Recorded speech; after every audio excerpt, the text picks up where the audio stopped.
61. ¿Cuál de los siguientes agentes fue el primer fármaco antilinfocito del cual impulsó el avance de las cirugías de trasplante? B. Ciclosporina. Análisis de la pregunta y sus trampas clásicas. Palabras clave críticas. Primer y antilinfocito T. Distracte A. Esteroides. ¿Por qué es un error común? Los estudiantes saben que los esteroides, por ejemplo, prednisona, son un pilar de la inmunosupresión y son potentes antiinflamatorios. Reducen el número de linfocitos en circulación. La realidad, su acción es inespecífica. Aunque afectan a los linfocitos T, su efecto es amplio y citolítico, sobre todo en dosis altas, no un bloqueo selectivo de la activación. No fueron el primer agente específico ni el que marcó el hito principal. Distracte C. Azatioprina. ¿Por qué es un error común? Y mi error inicial fue el primer agente inmunosupresor exitoso en trasplantes, década de 1960. Los estudiantes asocian primero con ella. La realidad, y la trampa su mecanismo es citotóxico y no selectivo. Inhibe la síntesis de purinas, afectando a cualquier célula que se divida rápidamente, linfocitos, pero también células de la médula ósea, intestinales, etc. No es un agente antilinfocito T selectivo. La pregunta no busca el primer inmunosupresor en general, sino el primero que actuó de forma específica sobre los linfocitos T. Distracte D. Tacrolimus. Porque es un error común. Los estudiantes saben que el tacrolimus es un inhibidor de la calcineurina, al igual que la ciclosporina, pero más potente. Es muy usado hoy en día. La realidad es el heredero, no el pionero. Se descubrió y aprobó después de la ciclosporina, década de 1990. La pregunta pide el primero, y ese título lo tiene claramente la ciclosporina. Respuesta correcta. B. Ciclosporina. ¿Por qué es correcta? Cumple con las dos condiciones clave de la pregunta. 1. Fue el primero de su clase, inhibidores de la calcineurina, en usarse clínicamente a principios de los 80. 2. Antilinfocito T. Su mecanismo es selectivo y reversible. Bloquea la activación de los linfocitos T al inhibir la calcineurina, impidiendo la producción de IL-2. Esto fue revolucionario. 1. Contexto histórico. Para preguntas de primero, tenga una línea de tiempo mental. Década 1960. Azatioprina y esteroides, era preciclosporina. Década 1980. Ciclosporina, revolución de los trasplantes. Década 1990. Tacrolimus, micofenolato, regímenes más modernos. Década 2000 y agentes biológicos, anticuerpos monoclonales. Fármacos inmunosupresores en trasplantes. Subtema 1. Historia y cronología. 1. ¿Qué fármaco se considera el primer inmunosupresor exitoso en trasplantes y en qué década se introdujo? Respuesta: la azatioprina.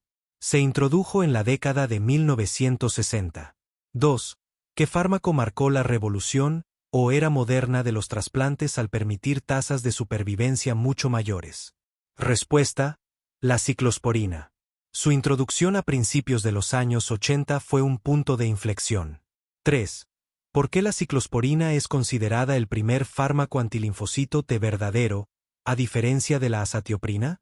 Respuesta: porque la ciclosporina actúa de forma selectiva y reversible sobre la activación de los linfocitos T, inhibiendo la calcineurina. La azatioprina, en cambio, es un agente citotóxico no selectivo que afecta a cualquier célula en división rápida. 4. Ordena cronológicamente la introducción de estos fármacos. Tacrolimus, azatioprina, ciclosporina. Respuesta: 1. Azatioprina, 1960 s. 2. Ciclosporina, 1980 s. 3. Tacrolimus, 1990 s. Subtema 2. Mecanismos de acción clave. 5. ¿Cuál es el mecanismo de acción de la ciclosporina y el tacrolimus? Respuesta: ambos son inhibidores de la calcineurina. Forman un complejo con sus proteínas fijadoras, ciclofilina para ciclosporina, FKBP12 para tacrolimus, que bloquea la fosfatasa calcineurina.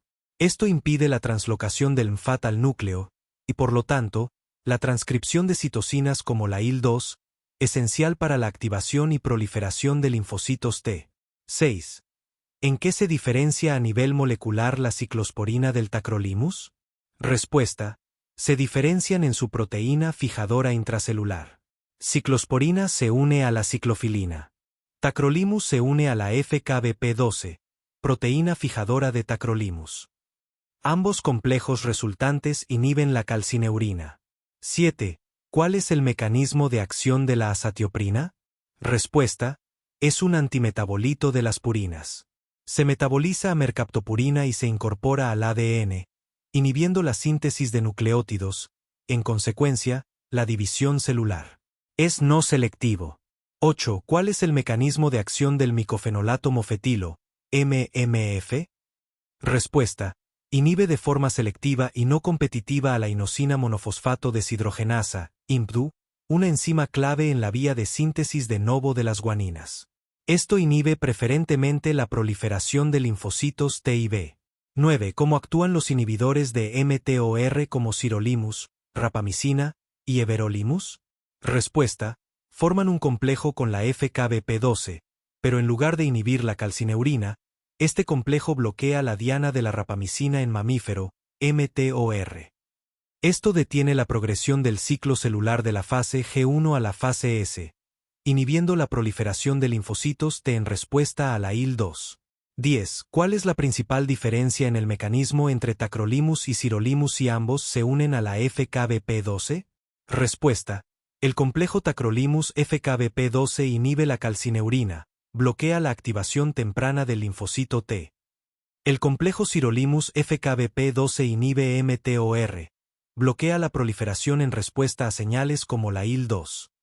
Subtema 3. Efectos adversos y toxicidades características. 11. ¿Cuáles son los efectos adversos más característicos de la ciclosporina? Respuesta. En nefrotoxicidad, el más importante y limitante. Hipertensión arterial. Hiperlipidemia. Hirsutismo. E hipertrofia gingival. En neurotoxicidad, temblor, parestesias. 12. ¿Cuáles son los efectos adversos más característicos del tacrolimus? Respuesta. En nefrotoxicidad, al igual que la ciclosporina. En neurotoxicidad, más frecuente y severa que con ciclosporina. Temblor, cefalea, insomnio, parestesias, convulsiones. Alteraciones metabólicas, diabetes mellitus postrasplante, más frecuente que con ciclosporina. E hipertensión, menos frecuente que con ciclosporina. Alopecia, en contraste con el hirsutismo de la ciclosporina. 13. ¿Qué efecto adverso comparten la azatioprina y el micofenolato, pero que es más severo con la azatioprina? Respuesta. La supresión de la médula ósea, leucopenia, trombocitopenia, anemia aplásica. El MMF causa menos mielotoxicidad. 14. ¿Cuál es el efecto adverso gastrointestinal más distintivo del micofenolato mofetilo, MMF? Respuesta. La diarrea es muy frecuente y a menudo limita la dosis. También puede causar náuseas, vómitos y colitis.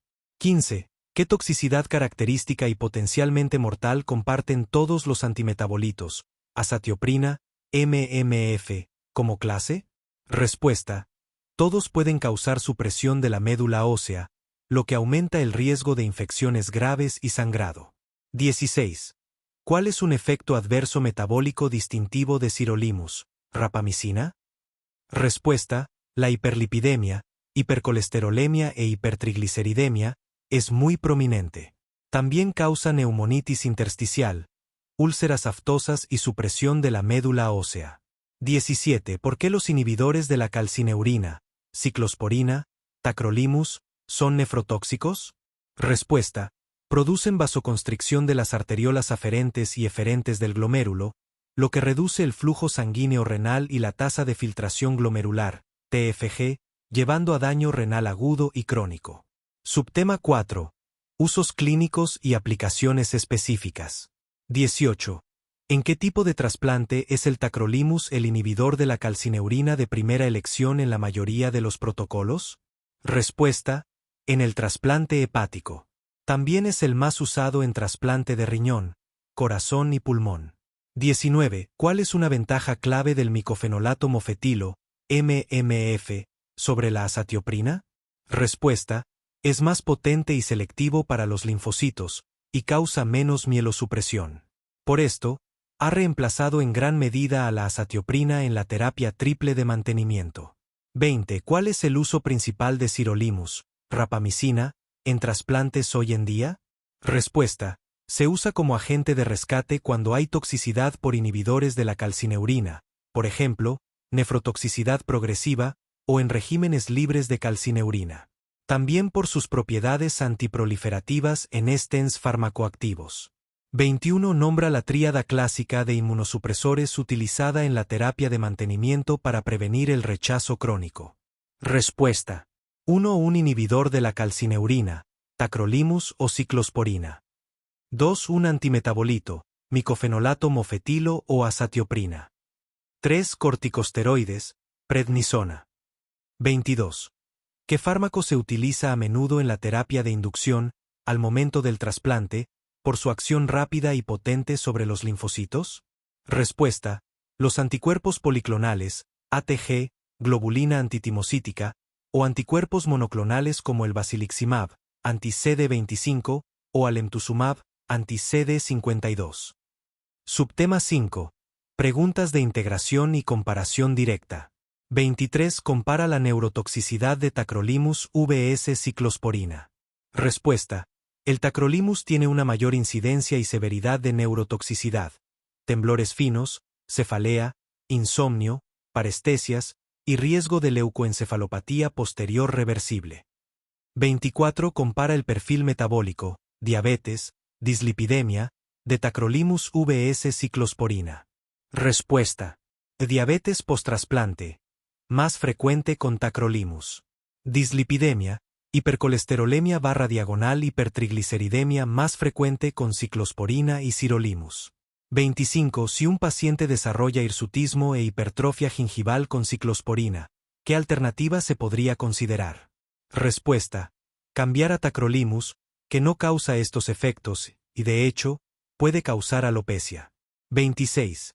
Si un paciente desarrolla nefrotoxicidad progresiva por tacrolimus, ¿qué estrategia farmacológica se puede seguir? Respuesta: se puede reducir la dosis de tacrolimus y añadir o aumentar la dosis de sirolimus o micofenolato en un régimen de reducción o eliminación de calcineurina. 27. ¿Qué fármaco es más mielotóxico, la azatioprina o el micofenolato? Respuesta: la azatioprina es significativamente más mielotóxica. 28. Un paciente presenta diarrea acuosa intensa con MMF. ¿Cuál es una alternativa que no cause este efecto adverso GI? Respuesta: la azatioprina.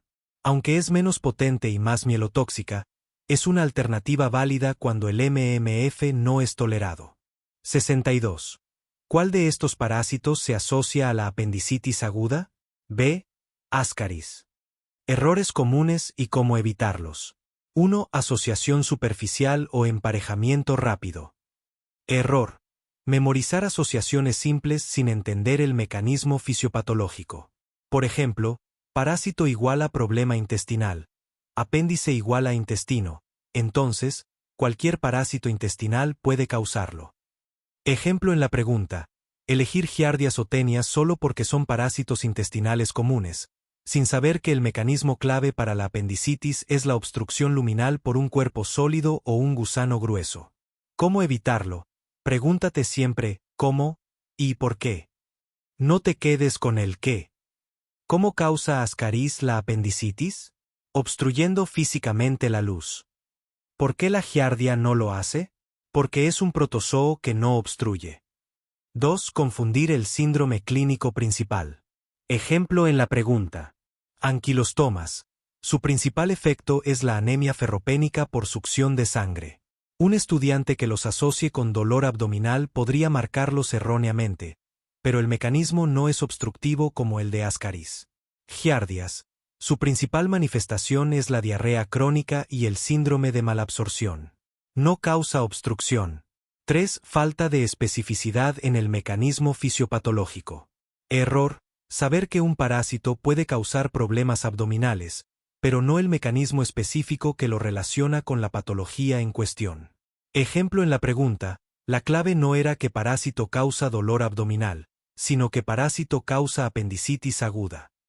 El mecanismo específico es la obstrucción luminal por un cuerpo grueso y móvil. Solo Ascaris, entre las opciones, cumple esto de manera relevante.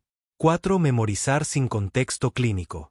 Ejemplo en la pregunta, si solo memorizas Ascaris, ascariasis, la pregunta te puede pillar desprevenido. Pero si entiendes que en una ascariasis masiva, los gusanos adultos pueden migrar y alojarse en sitios anatómicos estrechos como el colédoco o el apéndice, la respuesta es clara. ¿Cómo evitarlo? Siempre que estudies una enfermedad, piensa en sus complicaciones. La apendicitis es una complicación de la ascariasis, no su presentación habitual. 5. Ignorar la epidemiología o la frecuencia. Ejemplo en la pregunta. Asociación común. La obstrucción intestinal y apendicitis por Ascaris es una complicación bien descrita, especialmente en áreas endémicas con infestaciones masivas. Asociación rara / diagonal incorrecta. La apendicitis por Tenia o Giardia es extremadamente rara y no se considera una asociación clínica relevante.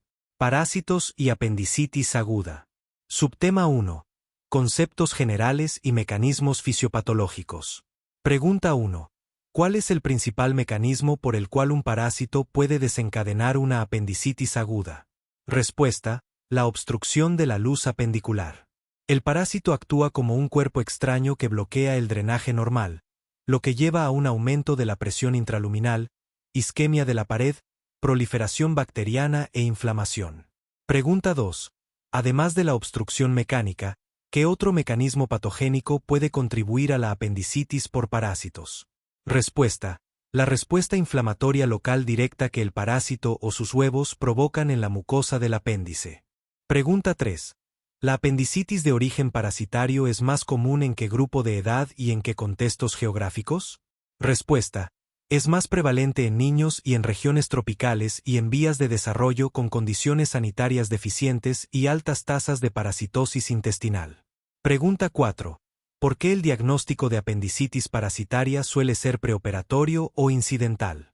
Respuesta: porque sus síntomas son indistinguibles de los de una apendicitis aguda clásica, dolor en fosa ilíaca derecha, fiebre, leucocitosis. El hallazgo del parásito suele ser durante la cirugía o en el examen histopatológico del apéndice extirpado. Subtema 2. Ascaris lumbricoides y apendicitis. Pregunta 5. ¿Cuál es el parásito más frecuentemente asociado a la apendicitis aguda?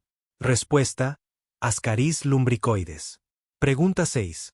¿Qué característica del Ascaris lumbricoides lo convierte en un agente obstructivo común? Respuesta: su gran tamaño, puede medir de 15 a 35 cm de largo, y su capacidad de migración dentro del intestino. Pregunta 7. ¿Cómo puede un solo gusano de Ascaris causar apendicitis? Respuesta: al migrar hacia el ciego y alojarse en la luz del apéndice, actuando como un tapón y obstruyéndolo. Pregunta 8. ¿Qué complicación adicional puede ocurrir si Ascaris obstruye el apéndice?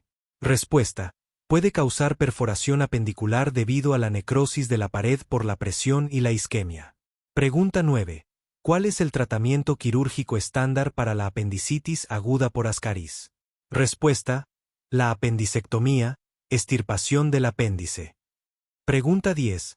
Además de la apendicectomía, ¿qué tratamiento adicional es crucial en estos pacientes?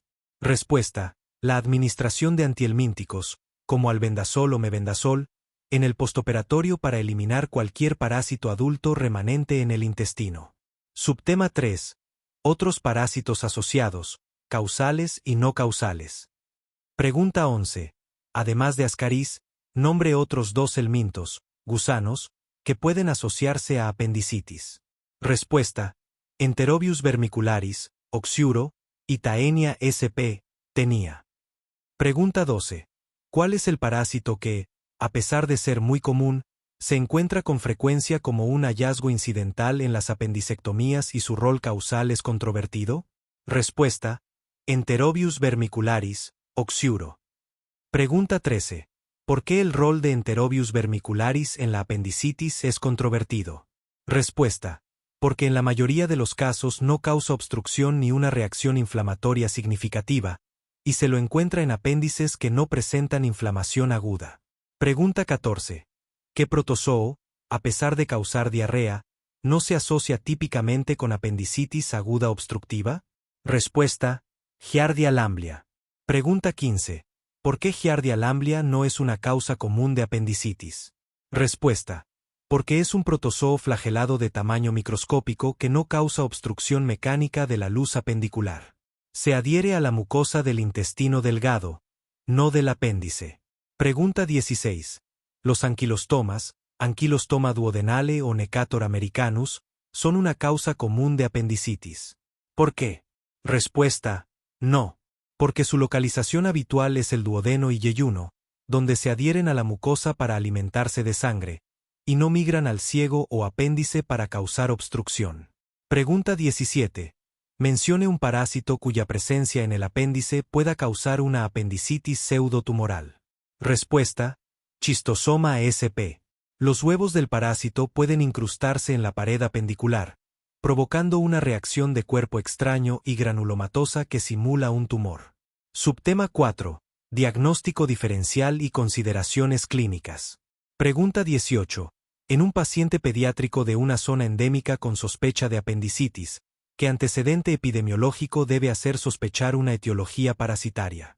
Respuesta: un historial de parasitosis intestinal previa o la expulsión reciente de gusanos en las heces.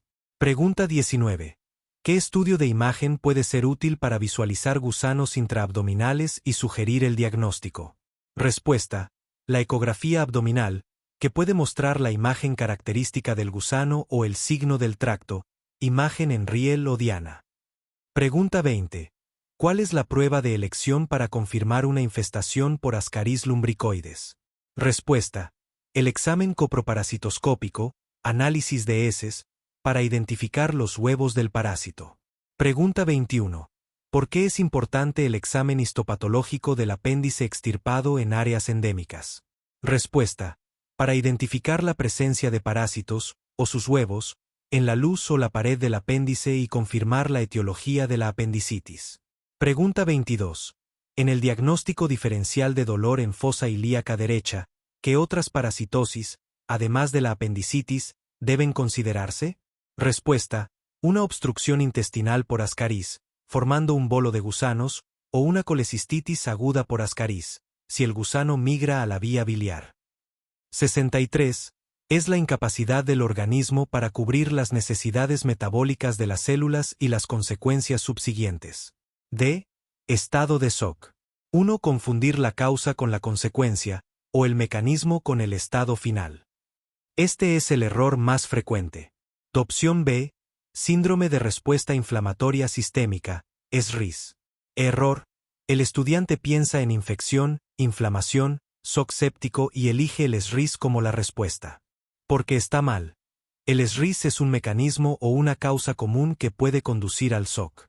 La pregunta no describe un mecanismo inflamatorio, sino el estado final de ese proceso, la incapacidad de cubrir las necesidades metabólicas. Analogía: es como confundir un incendio, SRIS, con la falta de oxígeno y colapso del edificio, shock. Uno causa al otro. Y opción C. Inestabilidad hemodinámica. Error. El estudiante asocia inmediatamente el shock con presión arterial baja y taquicardia. Porque está mal. La inestabilidad hemodinámica es una manifestación clínica o un signo vital del shock. Es una consecuencia de la incapacidad del organismo, no la definición del problema de base. El shock puede existir incluso con presión arterial normal compensada en sus fases iniciales. 2. Elegir un término demasiado amplio y poco específico. Opción A. Insuficiencia. Error. El estudiante lee incapacidad del organismo y piensa en insuficiencia como un término general para que algo falle. Porque está mal. Insuficiencia es un término muy amplio. Por ejemplo, insuficiencia renal, insuficiencia cardíaca. El shock es un tipo específico y grave de insuficiencia sistémica que se define precisamente por el fallo en la perfusión y el metabolismo celular. La pregunta pide el término más específico y correcto. 3. No conectar la fisiopatología con la definición. El estudiante no recuerda la definición precisa de SOC. La definición clásica y literal de SOC en los libros de texto es un estado de hipoperfusión tisular generalizada que resulta en un déficit entre el suministro y la demanda de oxígeno a nivel celular, llevando a la disfunción celular, y si no se corrige, a la muerte. La pregunta es casi una transcripción de esta definición. Si el estudiante tiene este concepto claro, la respuesta es directa. Guía de estudio, estado de SOC. Subtema 1. Conceptos básicos y fisiopatología general. 1. ¿Qué es el estado de SOC?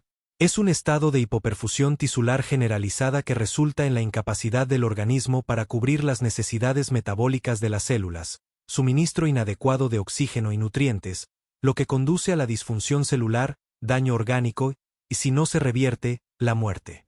2. ¿Cuál es el denominador común fisiopatológico de todos los tipos de SOC? El denominador común es el desequilibrio entre el suministro de oxígeno, DO, y la demanda de oxígeno, VO, a nivel celular, lo que conduce a un metabolismo anaeróbico y acidosis láctica. 3. Nombra las 4 etapas fisiopatológicas del SOC propuestas por Insapcox. Etapa 1. SOC inicial, no progresivo o compensado. Etapa 2. SOC progresivo, descompensado. Etapa 3. SOC irreversible, refractario. Etapa 4. Muerte celular y orgánica, fallo multiorgánico. 4. ¿Qué ocurre en la etapa de SOC compensado? El organismo activa mecanismos neurohormonales de compensación, como el sistema simpático, el sistema renina-angiotensina-aldosterona y la liberación de ADH, para mantener la perfusión de órganos vitales, cerebro, corazón. La presión arterial puede estar normal, pero hay signos de vasoconstricción periférica, piel fría, taquicardia, oliguria. 5. ¿Qué define al SOC irreversible o refractario? Es la etapa en la que, a pesar de las intervenciones médicas y la restitución del volumen y la presión arterial, la hipoperfusión y la disfunción celular persisten. Se ha producido un daño celular y orgánico tan extenso que el proceso es irreversible y conduce inevitablemente a la muerte. Subtema 2. Clasificación y tipos de SOC. 6. ¿Cuáles son las 4 categorías principales de SOC? SOC hipovolémico, SOC cardiogénico, SOC obstructivo, SOC distributivo. 7. Define el SOC hipovolémico y menciona 2 causas principales. Es un SOC causado por una disminución del volumen sanguíneo circulante. Causas: hemorrágicas, traumatismos, hemorragia digestiva. No hemorrágicas, deshidratación, pérdidas por quemaduras o vómitos/diarrea. 8. ¿Cuál es la causa fundamental del SOC cardiogénico? La incapacidad del corazón para bombear la sangre de manera efectiva, lo que resulta en un gasto cardíaco inadecuado. La causa más común es el infarto agudo de miocardio extenso. 9. Nombra 3 causas de SOC obstructivo. Taponamiento cardíaco, acumulación de líquido en el pericardio que comprime el corazón. Tromboembolismo pulmonar masivo, obstrucción de la arteria pulmonar. Neumotórax a tensión, aire en la cavidad pleural que desplaza el mediastino y comprime las venas cavas. 10. ¿Qué caracteriza fisiopatológicamente al SOC distributivo? Se caracteriza por una vasodilatación periférica masiva y una mala distribución del flujo sanguíneo, lo que lleva a una hipovolemia relativa. El volumen es normal, pero el espacio vascular está muy agrandado. El gasto cardíaco puede estar alto inicialmente, pero la perfusión tisular es deficiente. 11. Menciona los 3 tipos principales de SOC distributivo. SOC séptico, el más común, por infección. SOC anafiláctico, por reacción alérgica severa. SOC neurogénico, por lesión medular o anestesia espinal. 12. ¿Qué hallazgo hemodinámico diferencia al SOC séptico temprano, caliente, del SOC cardiogénico? En el SOC séptico temprano, fase caliente, el gasto cardíaco está alto y las resistencias vasculares sistémicas están bajas, piel caliente y enrojecida. En el SOC cardiogénico, el gasto cardíaco está bajo y las resistencias están altas, como compensación. 13. ¿Cuál es la causa directa del SOC neurogénico? La pérdida del tono simpático debido a una lesión de la médula espinal, generalmente por encima de T6, lo que provoca una vasodilatación masiva y bradicardia sin oposición. Subtema 3. Manifestaciones clínicas y diagnóstico. 14 menciona 5 signos clínicos tempranos, de compensación, del SOC. Taquicardia.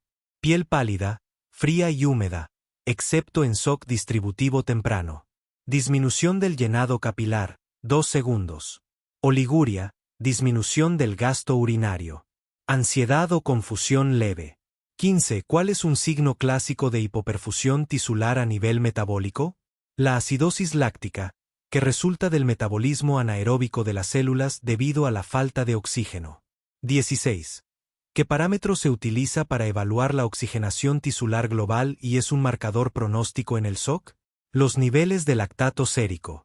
Un lactato elevado, 2 mol/L, y su persistencia indican hipoperfusión tisular continua y se asocian con un peor pronóstico. 17. ¿Qué hallazgos esperarías en la presión arterial de un paciente en SOC compensado vs descompensado? SOC compensado, la presión arterial, especialmente la presión arterial media, puede estar normal debido a los mecanismos compensatorios. SOC descompensado, la presión arterial cae, hipotensión, indicando que los mecanismos compensatorios han comenzado a fallar. Subtema 4. Manejo y tratamiento, principios generales. 18. ¿Cuál es el pilar del tratamiento inicial del SOC hipovolémico? La reposición agresiva de volumen con cristaloides, suero fisiológico o ringue lactato, y, en caso de SOC hemorrágico, la transfusión de hemoderivados, concentrado de glóbulos rojos, plasma, plaquetas, y el control de la fuente de sangrado. 19. ¿Por qué está contraindicado el uso de beta-bloqueadores en la mayoría de los tipos de SOC? Porque eliminarían la taquicardia compensatoria, que es un mecanismo crucial para mantener el gasto cardíaco en un contexto de bajo volumen o mala función cardíaca. 20. Nombra 2 fármacos vasoactivos comúnmente utilizados en el SOC y su mecanismo principal. Noradrenalina. Norepinefrina es un vasoconstrictor puro, agonista alfa 1. Es el fármaco de primera línea en el SOC séptico para aumentar la presión arterial. Dopamina, en dosis medias altas, tiene efectos inotrópicos positivos, aumenta la contractilidad, y cronotrópicos, aumenta la frecuencia cardíaca. 21. ¿Cuándo está indicado el uso de dobutamina en el SOC? Está indicada en el SOC cardiogénico y en el SOC séptico con bajo gasto cardíaco después de haber optimizado la volemia, porque es un inotrópico positivo puro que aumenta la contractilidad miocárdica y el gasto cardíaco. Subtema 5. Características específicas de cada tipo de SOC. 22. En el SOC séptico, ¿cuál es el objetivo de presión arterial media, PAM, a alcanzar? Un objetivo de PAM mayor o igual que 65 milímetros de mercurio es el estándar inicial para asegurar una perfusión orgánica adecuada. 23. ¿Cuál es el tratamiento antídoto inmediato para el SOC anafiláctico? La adrenalina, epinefrina, intramuscular. Actúa como vasoconstrictor, broncodilatador y estabilizador de mastocitos. 24. ¿Por qué el SOC neurogénico se presenta con hipotensión y bradicardia? Por la pérdida del tono simpático, lo que causa hipotensión, por vasodilatación periférica masiva, pérdida de la resistencia vascular. Bradicardia, por la pérdida del estímulo simpático acelerador, efecto cronotrópico positivo, dejando el tono vagal sin oposición. 25. En el SOC cardiogénico por IAM, ¿cuál es una intervención de reperfusión crucial? La angioplastía coronaria primaria, ACTP, o, en su defecto, la trombólisis, para restablecer el flujo en la arteria coronaria ocluida y salvar el miocardio. 26. ¿Qué maniobra diagnóstica y terapéutica inmediata es vital en un neumotórax a tensión que causa SOC obstructivo? La toracocentesis de descompresión inmediata, inserción de un catéter o aguja gruesa en el segundo espacio intercostal, línea medioclavicular, para convertirlo en un neumotórax simple y aliviar la compresión. 64. La comunicación persistente entre el canal anal y la piel perianal es A. Fístula anal. 1. Confundir fisura anal con fístula anal, el error más frecuente. Fisura anal es una úlcera o desgarro lineal en el epitelio del canal anal, como un corte o grieta. Es dolorosa, especialmente durante y después de la defecación. Fístula anal es un trayecto o conducto anormal, un túnel, que comunica el canal anal, generalmente a nivel de las criptas, con la piel perianal. Regla mnemotécnica: fisura es cortadura, fístula es tuneladura. 2. No entender la relación fisiopatológica. Absceso, fístula. Error.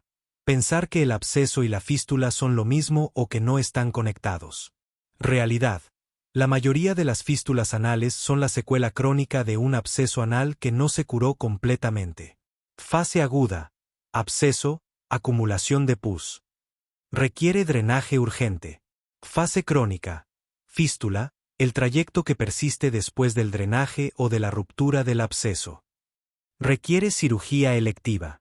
Pregunta trampa clásica: ¿cuál es la causa más común de una fístula anal? Respuesta: un absceso anal previo. 3. Confundir la localización anatómica de los abscesos. Absceso perianal, el más común, 60%. Se localiza cerca del margen anal. Absceso isquiorrectal. Se extiende al espacio isquiorrectal, más profundo y grande. Absceso interesfintérico, entre el esfínter interno y externo. Error: usar absceso anal y absceso perianal como sinónimos indiscriminados. Aunque absceso anal es un término general, en un examen suelen especificar el tipo para evaluar conocimiento anatómico. 4. No identificar los síntomas clave de cada entidad. Fisura anal. Dolor lancinante con la defecación y sangrado escaso, rojo vivo en el papel. Fístula anal. Secreción intermitente de pus o líquido seroso por un orificio en la piel, con poco dolor, a menos que se infecte de nuevo. Absceso anal. Dolor constante, pulsátil, intenso, con tumoración eritematosa, caliente y febril. Es una urgencia quirúrgica. Fístula anal. Subtema 1. Conceptos básicos y definiciones. Pregunta 1. ¿Qué es una fístula anal? Respuesta: es un tracto o canal anómalo y persistente que comunica el canal anal, origen interno, usualmente a nivel de las criptas de Morgagni, con la piel perianal. Pregunta 2. ¿Cuál es la diferencia fundamental entre una fístula anal y una fisura anal? Respuesta: la fístula es un tracto o canal que comunica interior y exterior. La fisura es una úlcera o desgarro lineal en el epitelio del canal anal, sin formar un tracto. Pregunta 3. ¿Qué relación patogénica existe entre un absceso anal y una fístula anal? Respuesta: la fístula anal es generalmente la secuela crónica de un absceso anal. El absceso es la fase aguda de la infección, y la fístula es el tracto persistente que queda después de que el absceso se drena o rompe. Pregunta 4. Define qué es un absceso anorrectal. Respuesta: es una colección aguda de pus en los tejidos blandos que rodean el canal anal y el recto, resultante de la infección de una glándula anal criptoglandular. Subtema 2. Etiología y fisiopatología. Pregunta 5. ¿Cuál es la causa más común de una fístula anal? Respuesta: la causa más común, en más del 90% de los casos, es la infección de las glándulas criptoglandulares, glándulas de Germán y Desfosés, localizadas en el conducto anal. Pregunta 6.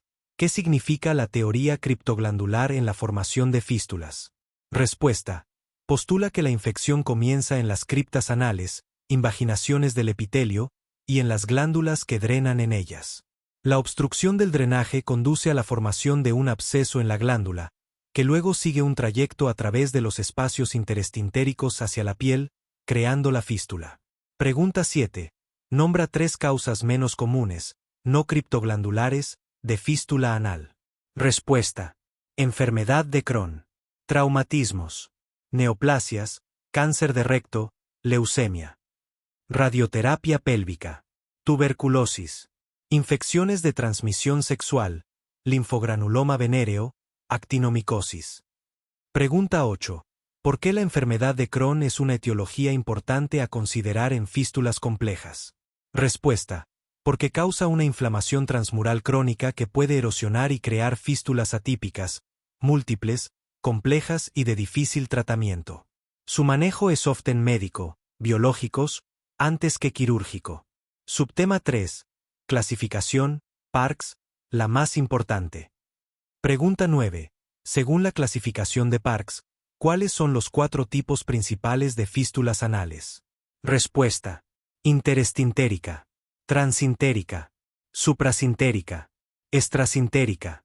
Pregunta 10. Describe el trayecto de una fístula transintérica. Respuesta: es la más común. Su trayecto va desde el canal anal, origen criptoglandular, a través del esfínter interno y el esfínter externo, y se abre en la piel perianal. Cruza la musculatura esfinteriana. Pregunta 11. ¿En qué se diferencia una fístula interestintérica de una transintérica? Respuesta: la fístula interestintérica se encuentra confinada al espacio interestintérico, entre el esfínter interno y el externo, y no cruza el esfínter externo. La transintérica sí cruza el esfínter externo. Pregunta 12. ¿Qué hace que una fístula suprasintérica sea compleja? Respuesta: porque su trayecto asciende por el espacio interestintérico, pasa por encima del músculo puborectal, parte principal del esfínter externo, y luego desciende para abrirse en la piel. Para su tratamiento, requeriría seccionar una gran cantidad de musculatura esfinteriana, con alto riesgo de incontinencia. Pregunta 13. ¿Qué es una fístula en herradura? Respuesta: es una fístula donde el trayecto se extiende de forma circunferencial, rodeando el ano total o parcialmente. Puede ser anterior o posterior, y es común que se origine en la línea media posterior. Puede ser interestintérica o transintérica. Subtema 4. Cuadro clínico y diagnóstico. Pregunta 14. ¿Cuáles son los síntomas clásicos de una fístula anal? Respuesta: secreción o drenaje purulento o seropurulento intermitente por un orificio cutáneo externo. Dolor, generalmente leve y continuo, que se alivia con el drenaje. Irritación y prurito en la piel perianal. Historia previa de un absceso anal drenado. Pregunta 15. ¿Qué hallazgo en el examen físico es casi patognomónico de una fístula anal? Respuesta: la presencia de un orificio externo visible en la piel perianal, por el que puede salir secreción o ser posible introducir una sonda fina, fistulografía intraoperatoria. Pregunta 16. ¿Qué es la ley de González y para qué se utiliza? Respuesta: es una guía clínica que predice el trayecto de la fístula. Establece que si el orificio externo se encuentra anterior a una línea transversal imaginaria que pasa por el ano, el trayecto suele ser recto hacia el canal anal. Si se encuentra posterior a esta línea, el trayecto suele ser curvo y desembocar en la línea media posterior del canal anal. Pregunta 17. Nombra 3 estudios de imagen utilizados para evaluar fístulas complejas o de trayecto no claro. Respuesta: ecografía endoanal. Es el método de primera línea, económico y accesible. Resonancia magnética pélvica. Es el gold estándar por su excelente definición de los planos anatómicos y los trayectos complejos. Fistulografía, inyección de contraste. Subtema 5. Principios de tratamiento y técnicas quirúrgicas. Pregunta 18. ¿Cuál es el único tratamiento definitivo para una fístula anal? Respuesta: el tratamiento quirúrgico. No existe un tratamiento médico curativo para la fístula de origen criptoglandular. Pregunta 19. ¿Cuál es el objetivo principal de la cirugía para la fístula anal? Respuesta: erradicar el trayecto fistuloso y el orificio interno, evitando la recurrencia, y al mismo tiempo preservar la continencia fecal. Pregunta 20. ¿En qué consiste la técnica de la fistulotomía? Respuesta: es la incisión y apertura de todo el trayecto fistuloso, desde el orificio interno hasta el externo, convirtiendo el tracto en un surco abierto que cicatriza por segunda intención. Es el tratamiento de elección para fístulas bajas, subcutáneas, interestintéricas y transintéricas bajas, que no comprometen una porción significativa del esfínter. Pregunta 21. ¿Qué es un cetón y cuáles son sus 2 propósitos principales?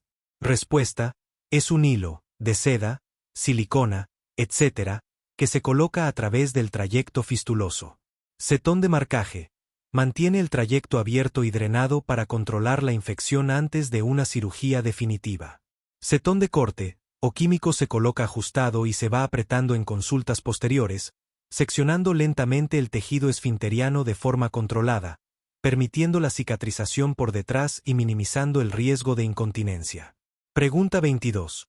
¿Para qué tipo de fístulas está indicada la técnica de avance de colgajo mucoso, flap? Respuesta: está indicada para fístulas complejas, transintéricas altas, suprasintéricas, en pacientes con enfermedad de Crohn o con riesgo de incontinencia. Consiste en la escisión del orificio interno y la cobertura del defecto con un colgajo de mucosa y submucosa rectal, cerrando el origen de la fístula. Pregunta 23. Nombra un tapón de colágeno o matriz que se utiliza para obturar el trayecto fistuloso en técnicas de preservación esfinteriana. Respuesta: tapón de colágeno porcino / diagonal matriz de colágeno / diagonal fístula plug. Subtema 6. Complicaciones y pronóstico. Pregunta 24. ¿Cuál es la complicación más temida de la cirugía de fístula anal, especialmente en fístulas complejas? Respuesta: la incontinencia fecal, por daño iatrogénico de los músculos esfínteres anales durante la cirugía. Pregunta 25. ¿Cuál es la causa más frecuente de recurrencia de una fístula anal después de la cirugía? Respuesta: la no identificación o el cierre incompleto del orificio interno primario durante la cirugía. 65. Paciente masculino de 50 años con antecedentes de tabaquismo presenta disfagia progresiva para sólidos, tos crónica, dolor en el pecho y pérdida de peso. La endoscopía revela una lesión estenosante en el tercio medio del esófago. ¿Cuál es el diagnóstico más probable? B. Carcinoma de esófago. Errores comunes en preguntas de examen y cómo evitarlos. 1. No priorizar la información clave, el punto clave del caso. Los exámenes están diseñados para probar el reconocimiento de patrones. Fallar en identificar la pista más importante lleva a errores. Ejemplo en la pregunta. Datos clave. Hombre más 50, años y tabaquismo y disfagia progresiva y pérdida de peso y lesión estenosante en endoscopía. Error común: enfocarse solo en disfagia y dolor en el pecho y pensar en reflujo o acalasia, ignorando la alianza mortal de disfagia progresiva y pérdida de peso y lesión estenosante, que es sinónimo de cáncer hasta que se demuestre lo contrario. ¿Cómo evitarlo? Subraya o mentaliza los hallazgos cardinales. Crea tu propio algoritmo mental. Disfagia más pérdida de peso más masa / diagonal lesión igual a alerta roja de neoplasia. 2. Sesgarse por un solo hallazgo e ignorar el cuadro complejo. Anclaje. Es fácil aferrarse a un dato familiar y forzar el diagnóstico. Ejemplo: el paciente tiene tos crónica. Un estudiante que se ancla en esto podría pensar en reflujo gastroesofágico, ERGE, como causa de la tos, y seleccionar esa opción, ignorando todos los otros datos que apuntan al cáncer. ¿Cómo evitarlo? Siempre pregúntate: ¿este diagnóstico explica todos los síntomas y hallazgos? El ERGE no explica la pérdida de peso significativa ni la lesión estenosante. 3. Confundir la localización anatómica de las enfermedades. Este es un error clásico. Muchas patologías tienen localizaciones típicas. Ejemplo en las opciones. Divertículo de Schenker, opción A se localiza en el esófago cervical, por encima de la cricoides. La pregunta dice tercio medio del esófago. Es un error de localización anatómica básica. Estenosis péptica por RGE, opción D ocurre casi siempre en el tercio distal, inferior, del esófago. ¿Cómo evitarlo? Memoriza el mapa esofágico. Tercio superior, cáncer de células escamosas, divertículo de Schenker. Tercio medio, cáncer de células escamosas. Tercio distal, adenocarcinoma, asociado a esófago de Barrett, acalasia, estenosis péptica. 4. No diferenciar la cronología de los síntomas. La progresión de los síntomas es una pista diagnóstica fundamental. Ejemplo: contrastar acalasia, opción C, VS cáncer. Acalasia, disfagia para sólidos y líquidos desde el inicio, o muy pronto. La progresión suele ser más lenta. Cáncer de esófago, disfagia progresiva, típicamente. Primero sólidos, luego semisólidos, finalmente líquidos. Este patrón es una bandera roja. 5. Subestimar los factores de riesgo. El examinador incluye los antecedentes por una razón. Ejemplo: antecedentes de tabaquismo. Es un factor de riesgo principal para el carcinoma de células escamosas de esófago, que es el tipo más probable en el tercio medio. Ignorar este dato debilita el razonamiento. ¿Cómo evitarlo? Haz una lista mental rápida de los factores de riesgo clave para las enfermedades más comunes. 6. Falta de rigor con la técnica de la pregunta. No leer todas las opciones. Un estudiante ve disfagia y elige acalasia sin leer las demás opciones o la descripción endoscópica. Añadir o ignorar información. Asumir que la tos es por neumonía, información no dada, en lugar de pensar en una complicación del cáncer, fístula traqueoesofágica, compresión. Cambiar la respuesta sin una razón sólida. La primera elección, si fue bien fundamentada, suele ser la correcta. Cáncer de esófago. Subtema 1. Epidemiología y factores de riesgo. 1. ¿Cuáles son los dos tipos histológicos principales de cáncer de esófago y cuál es su distribución a nivel mundial? Adenocarcinoma. Más común en países occidentales. Carcinoma de células escamosas, escamoso más frecuente a nivel mundial, especialmente en el cinturón del cáncer de esófago, Asia, África. 2. Menciona los principales factores de riesgo para el carcinoma de células escamosas de esófago. Tabaquismo. Consumo excesivo de alcohol. Dieta pobre en frutas y verduras. Ingesta de bebidas muy calientes. Acalasia. Historia de radiación en el mediastino. 3. Menciona los principales factores de riesgo para el adenocarcinoma de esófago. Enfermedad por reflujo gastroesofágico, ERGE, crónica. Esófago de Barrett, metaplasia intestinal es el factor de riesgo más importante.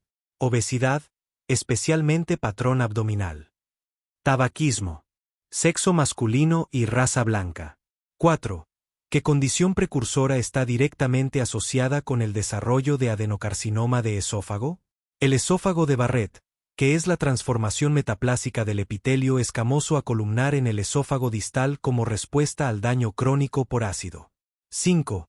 ¿En qué región del esófago es más frecuente el carcinoma de células escamosas? Es más frecuente en el tercio medio y superior del esófago. 6. ¿En qué región del esófago es más frecuente el adenocarcinoma? Es más frecuente en el tercio distal, inferior, del esófago. Subtema 2. Presentación clínica y síntomas. 7. ¿Cuál es el síntoma de presentación más común del cáncer de esófago? Disfagia progresiva, dificultad para tragar, que generalmente comienza con sólidos y luego avanza a líquidos. 8. Además de la disfagia, enumere al menos 4 síntomas o signos adicionales del cáncer de esófago. Odinofagia, dolor al tragar. Pérdida de peso no intencionada. Dolor retroesternal o dorsal, sugiere invasión local. Regurgitación de alimentos y cialorrea, exceso de saliva. Tosoneumonía por aspiración. Disfonía, por compresión o invasión del nervio laríngeo recurrente izquierdo.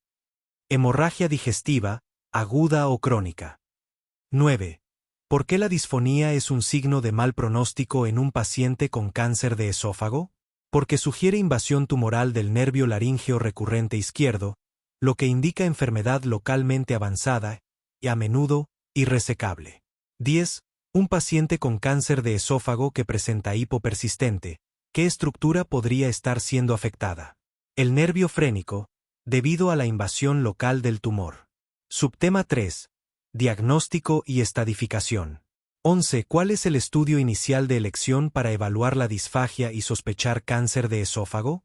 La esofagogastroduodenoscopia, EGD, o endoscopía alta. Es el mejor estudio inicial porque permite la visualización directa y la toma de biopsia.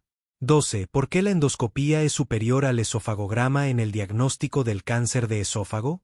Porque permite la obtención de biopsias para confirmación histológica, lo que el esofagograma no hace. 13. Una vez confirmado el diagnóstico por biopsia, ¿cuál es el siguiente paso en la evaluación del cáncer de esófago? La estadificación de la enfermedad para determinar la extensión del tumor.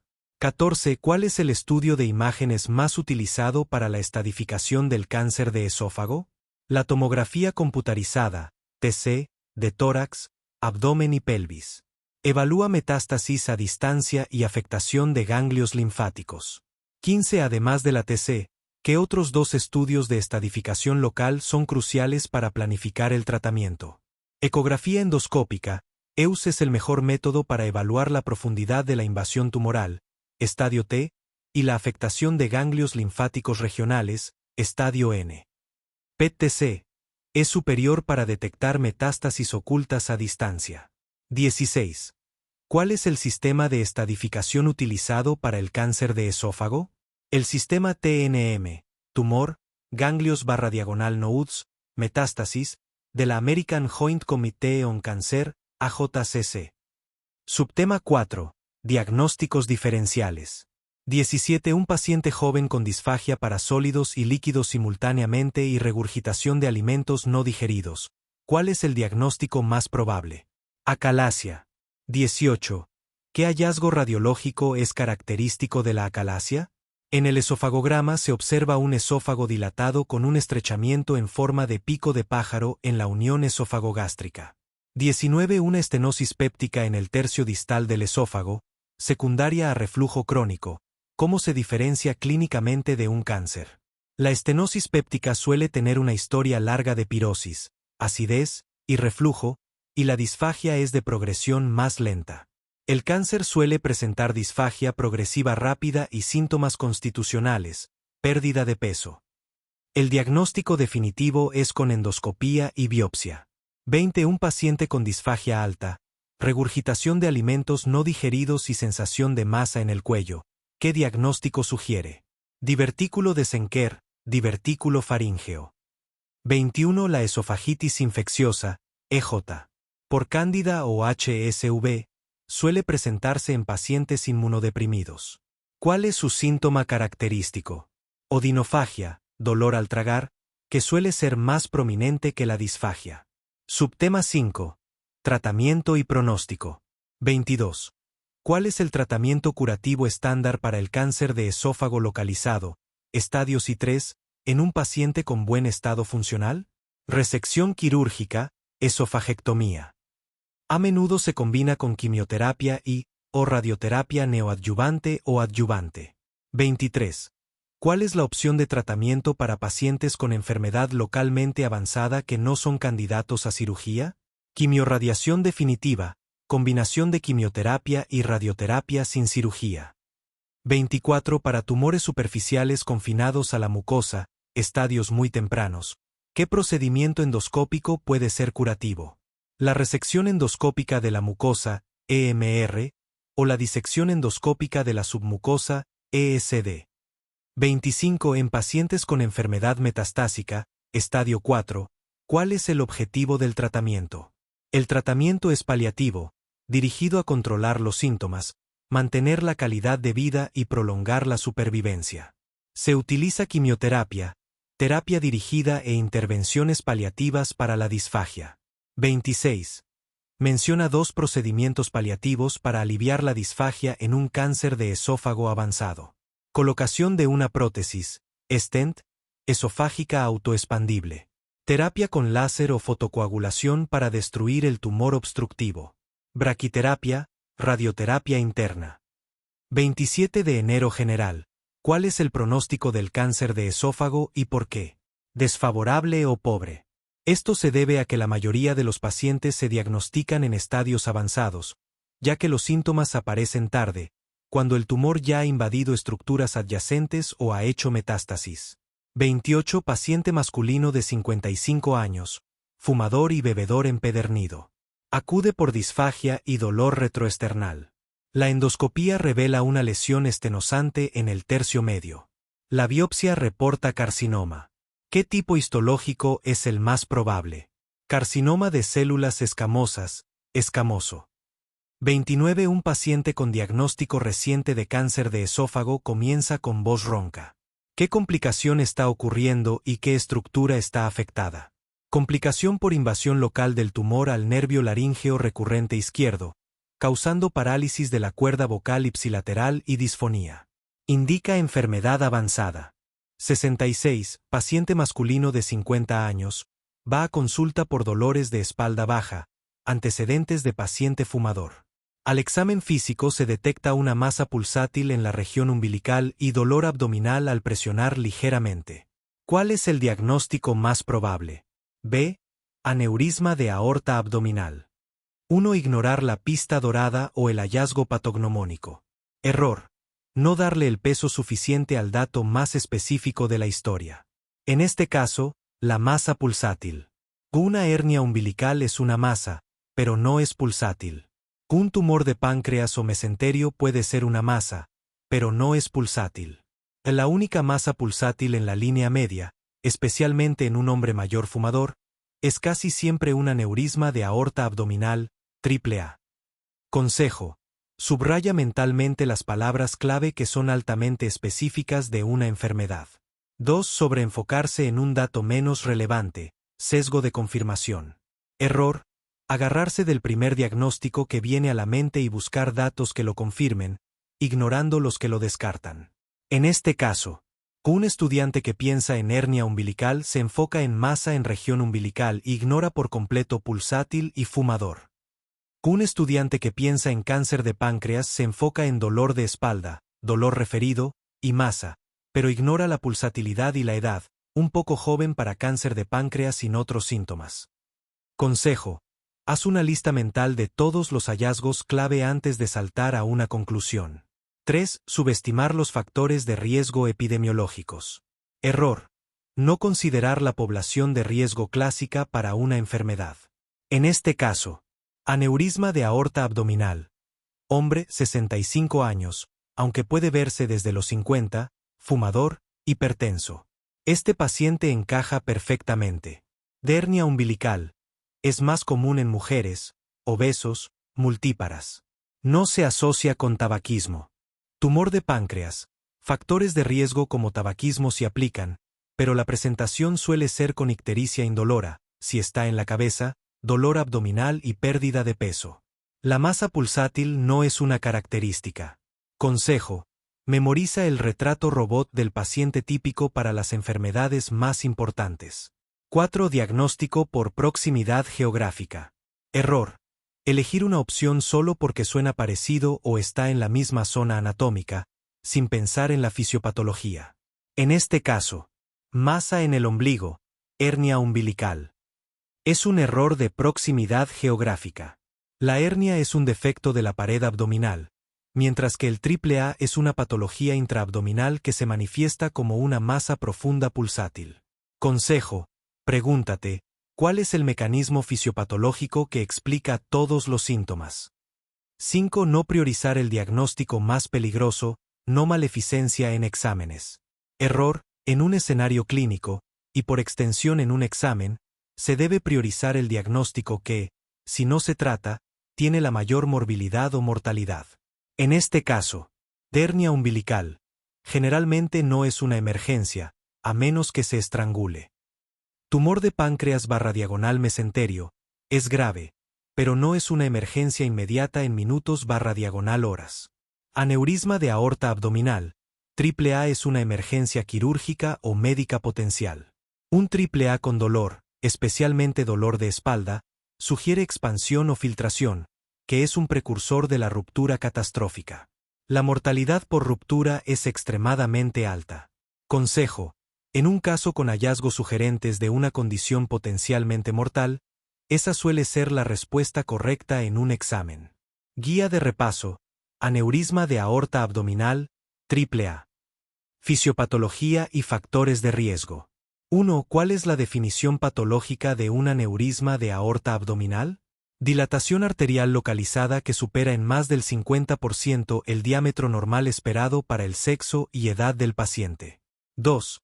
¿Qué diámetro aórtico abdominal generalmente define un aneurisma en varones? Diámetro mayor o igual que 3 centímetros. 3. ¿Cuál es el mecanismo fisiopatológico principal en la formación de AAA? Degradación de la matriz extracelular en la túnica media por aumento de actividad proteolítica, metaloproteinasas e inflamación. 4. ¿Qué capa de la pared arterial está principalmente afectada en la patogénesis del AAA? Túnica media. 5. ¿Cuáles son los 3 factores de riesgo más importantes para AAA? Edad 65 años, sexo masculino, tabaquismo. 6. ¿Qué condiciones hereditarias se asocian con mayor riesgo de AAA? Síndrome de Marfan, síndrome de Ehlers-Danlos, historia familiar de AAA. 7.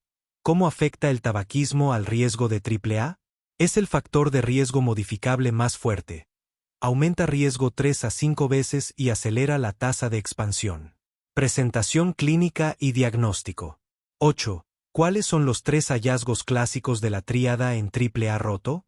Dolor abdominal / diagonal lumbar, masa pulsátil, hipotensión. 9.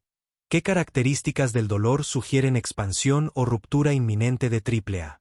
Dolor intenso, constante, en espalda / diagonal lumbar, de inicio súbito. 10. ¿Por qué un AAA puede causar dolor lumbar? Por compresión de estructuras vertebrales, inflamación periaórtica o erosión vertebral. 11. ¿Qué signo físico es altamente sugestivo de AAA? Masa abdominal pulsátil en línea media, por encima de umbilical. 12. ¿Cuál es el estudio diagnóstico inicial de elección para AAA? Ecografía abdominal, sensible, específica, no invasiva, sin radiación. 13. ¿Cuándo está indicada una TAC abdominal en evaluación de AAA? Para planificación prequirúrgica, medición precisa, evaluación de extensión y relación con arterias renales / diagonal ilíacas. 14. ¿Qué hallazgo en radiografía simple de abdomen sugiere AAA? Calcificación de pared aórtica que delimita contorno aneurismático. Complicaciones. 15. ¿Cuáles son las 3 complicaciones más graves del AAA? Ruptura, disección, tromboembolismo. 16. ¿Qué factores predicen mayor riesgo de ruptura en AAA? Diámetro, 5,5 centímetros. Tasa de crecimiento, 1 cm / diagonal año. Sexo femenino. Tabaquismo activo. 17. ¿Cuál es la mortalidad aproximada de la ruptura de AAA? 80 a 90% general. 30 a 50% si llega vivo al hospital. 18. ¿Qué manifestaciones clínicas sugieren embolización distal por AAA? Dolor, palidez, parestesias, frialdad y ausencia de pulsos en extremidades inferiores. 19. ¿Cómo se puede presentar una fístula aortocava por AAA? Insuficiencia cardíaca de alto gasto, edema de EI, soplo abdominal continuo, oliguria. 20. ¿Qué manifestaciones sugiere fístula aortoentérica? Hemorragia digestiva alta masiva, hematemesis, dolor abdominal, sepsis. Manejo y tratamiento. 21. ¿Cuál es el criterio principal para reparación electiva de AAA? Diámetro mayor o igual que 5,5 centímetros en hombres o mayor o igual que 5,0 centímetros en mujeres. 22. ¿Qué intervenciones se recomiendan para manejo conservador de AAA pequeño? Cese tabáquico, control de presión arterial, estatinas, seguimiento ecográfico regular. 23. ¿Cada cuánto se recomienda seguimiento ecográfico para AAA 3,0-4,4 cm? Cada 12 meses. 24. ¿Cada cuánto se recomienda seguimiento para AAA 4,5-5,4 cm? Cada 6 meses. 25. ¿Cuáles son las 2 técnicas principales de reparación quirúrgica de AAA? Reparación abierta y reparación endovascular, EVAR. 26. ¿Qué ventajas tiene EVAR sobre cirugía abierta?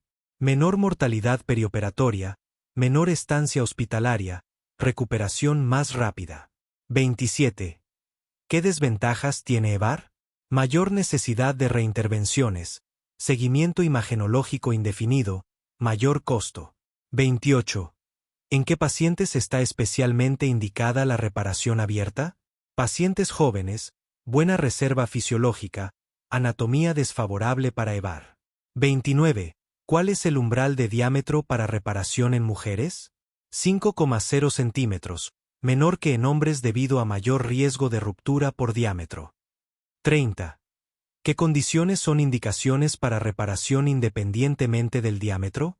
Tasa de crecimiento, 1 cm / diagonal año. Síntomas atribuibles al AAA. Diagnóstico diferencial. 31. ¿Cómo se diferencia AAA de masa abdominal no vascular? La masa pulsátil en AAA es expansiva, se expande en todos los planos, mientras que las masas transmiten pulsación en solo un plano. 32. ¿Qué condiciones pueden simular un AAA en el examen físico? Masa retroperitoneal, tumor sólido sobre aorta, aorta tortuosa. 33. ¿Qué estudio confirma definitivamente el diagnóstico de AAA? Ecografía Doppler o TAC abdominal. 34. ¿Por qué es crucial no confundir un AAA con hernia umbilical? La hernia es reducible y no pulsátil. El AAA es pulsátil expansivo e irreducible. Situaciones especiales. 35. ¿Qué es el AAA inflamatorio?